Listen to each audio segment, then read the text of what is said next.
Shabbat Shalom. Greetings to you all. Thank you, friends, for joining me. It's always a pleasure. I came out west to conduct a Yom Kippur service.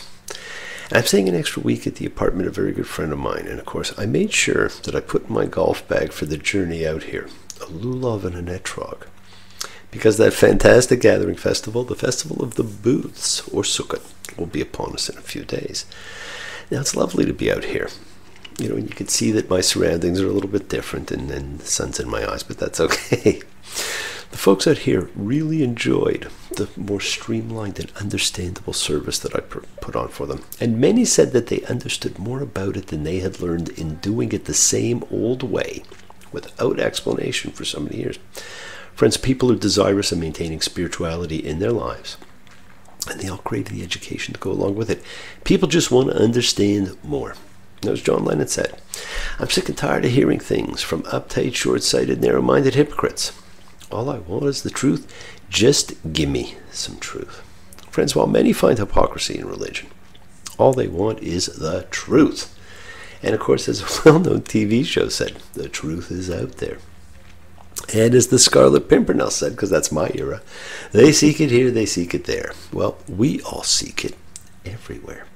Keep seeking the truth, my friends. Find your truth. It will change over time. And that's okay, because no one spiritual or religious system has the patent on the capital T, truth. Now, I also had a lot of comments on the Yom Kippur service that I posted for you. Many loved the musical inclusions, and the overall consensus was that most preferred the band who swung by when I recorded the audio version more than my musical attempt on the video. Now, quite frankly, me too. And several really liked that fantastic and different version, which is more of a folk version of Kol Nidre, and wish they had done it the full 3 times. Now, I'll try and get them back another time. And yes, Susan, I pay attention to what I'm asked for, and I do try my best to accommodate. Now, how awesome that this is the 4th time in 2 weeks that we'll be together. Twice for the High Holy Days, and twice for our regular weekly presentations. And how fantastic to have had the equinox usher in the Day of Atonement. The day of sealing the book, it is 50-50. You decide which way you want the scales to go for the second half of the year. Equal light, equal darkness. How do you want to live your life? And as I said before, Monday's the first night of the Sukkot festival. Somehow referring to the gathering festivals as a gathering festival now sounds a little Hunger Games-like. But we'll talk about Sukkot next week. But I will show you how to engage your lulav and etrog before we finish tonight, as long as we have some time. Listen, do you want to know a secret? Let me whisper in your ear. Well, my friends, Moses does not whisper. He shouts his song from the mountaintop for all the people to hear, as he calls the 2 greatest witnesses there are, the earth and the sky. Ha'azinu, listen. Listen, skies, so I may speak and let the earth hear what my mouth says. Let my teaching come down like showers. Let my saying emerge like dew, like raindrops on plants, and like rain falls on herbs. The covenant has eternal witnesses, my friends, since it is meant to last forever, and you can't get more eternal than the earth and the sky. Now, the gifts of life, water, dew, raindrops on plants and herbs, likened to teaching words, which come down like showers, perhaps to help us stay civilized and to understand the flow of the energy of life. Plants were among the first words of the Torah, and they sprang from the words of God. We again have come full circle. A steadfast God without wrong, true and right is he. Did he act ruinously? No. His son's the fault, a perverse and twisted brood.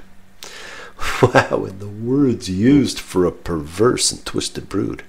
The Hebrew word mum means an injury of the sort that makes a man unacceptable for the priesthood, or an animal unacceptable for sacrifice. Perhaps here it is damage in human nature. Friends, this is one of the great epic poems foretelling the turning of children on their father.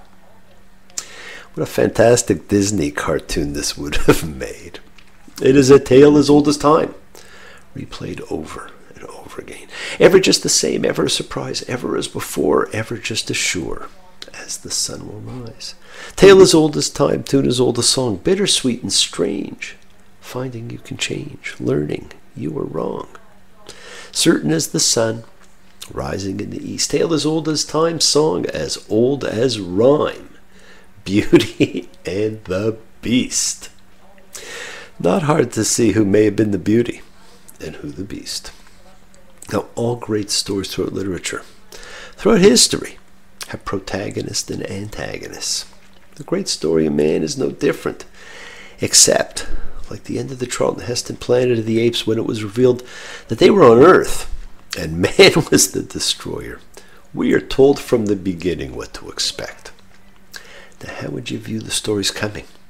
Creation, the patriarchs, man's ego's descent into slavery and his struggle for freedom, fruitless or doomed to some, the insidious inclination of his heart, the great flaw, the ticket to love, to understanding, the call and perhaps need for circumcision of the heart to open it to the joys of true love and oneness. It is fantastic that this is read as we finish the Day of Atonement. Perhaps this is what we need to aspire to atone for. God kept his or her word.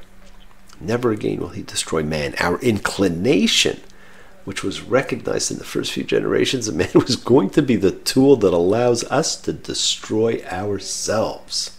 Hey, there's evil in his heart. Now, we had said that this song had controversy, and it does, for what it says overall, and for what it originally said in a passage that was changed. Deuteronomy 32:8 makes reference to the dispersion of humankind and uses the phrase Bnei Israel, children of Israel. And commentators throughout the years have suggested it's a reference either to the 70 souls that went to Egypt, or perhaps, some have suggested, it ties into the 12 sons of Jacob. Poor Dinah. Unlucky 13, perhaps? Now, I've said before, my friends, look to the words. There's a Dead Sea Scroll, which says instead, to the number of the children of the gods, or children of God, Bnei Elohim. Now, the phrase children or sons of the gods normally means the gods. Scholars have hypothesized that this was the original reading of this verse, and that later scribes or editors were distressed by this meaning, so they changed children of the gods to children of Israel. If so, then the original meaning was most likely that God allotted a nation to each of the gods, and he took Israel as his own people, which is why the next verse reads, Yahweh's portion is Israel. Now that suggests that the author of this song believed that there were in fact other gods, but that Yahweh was a supreme God. Now this too was a common form of spiritual practice known as henotheism, a step between polytheism and monotheism. To confuse things even more, right? So there's multiple gods, but there's one supreme God. There's also a Greek version of this text, which takes us back to Genesis 6, the chapter of the angels, because the Greek text reads, to the number of the angels of God. And so there are cases in which Bnei Elohim are thought to be the angels, the sons of God. Friends, doesn't matter. So what if it says angels, gods, highest God, or just plain God? Hey, we're monotheists now. It's the teachings that are what counts. What we have tried to live by, try to infuse in our genetic makeup. Those are the things that count. And of course, the pièce de résistance comes in Deuteronomy 32:20. And he said, you forgot the God who gave you birth. Let me hide my face from them. I'll see what their future will be, for a wayward brood are they.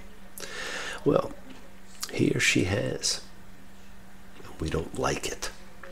Look at the price. World wars, the Holocaust, hatred, divisiveness. There are also successes.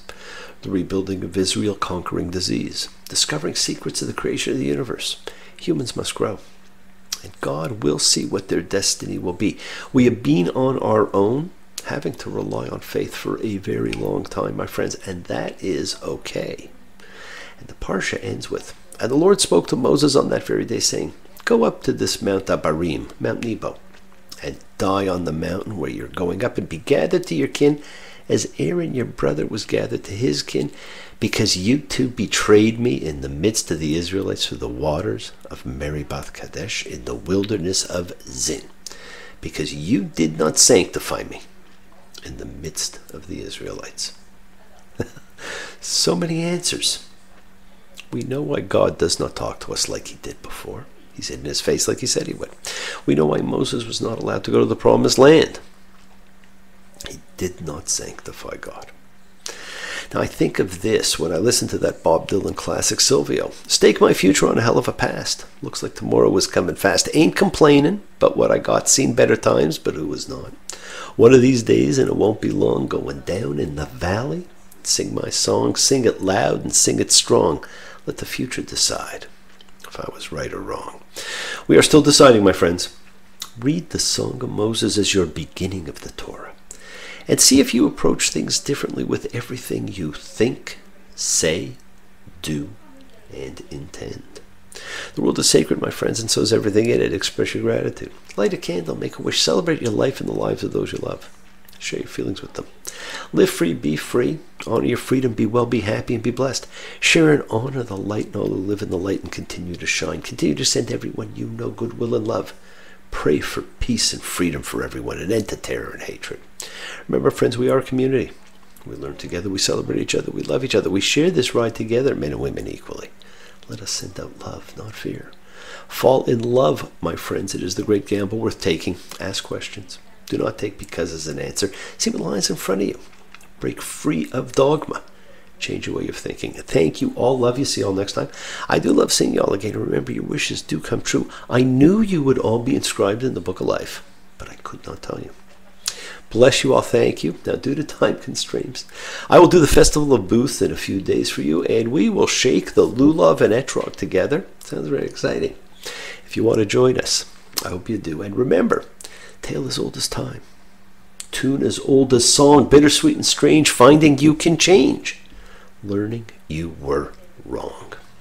Shabbat Shalom. Thank you for joining me, my friends. Have a fantastic week, and I'll see you in a couple of days as we get ready for Sukkot. Take care. Bye.